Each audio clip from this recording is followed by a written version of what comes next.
नारायण तू बैठ के अपनो भवन भवा, हमको अपना ठीक करना है। जब कोई निंदा करने लगे तो राधा राधा राधा हट जाओ। जब तुम्हें गुस्सा आवे किसी की निंदा करने की तो मौन हो जाओ। अब नहीं बोलेंगे जब तक मन नहीं शांत हो जाएगा, नहीं बोलेंगे। ऐसे बचा जाता है। फिर एक स्थिति आ जाती है जिसमें ये सब बातें होती नहीं।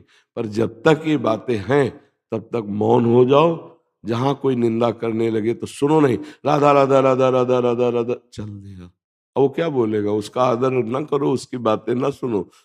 प्राय संसार के लोग जब चार लोग बैठेंगे तो भगवत चर्चा तो करेंगे नहीं, इतना सौभाग्य कहाँ है।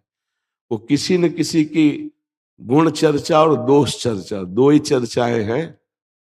गुण चर्चा, बहुत बढ़िया आदमी है, ऐसे से ऐसा, और वो है ना, वो ऐसा। अब एक की तो स्तुति की, दूसरे की निंदा की, एक की बड़ाई की, दूसरे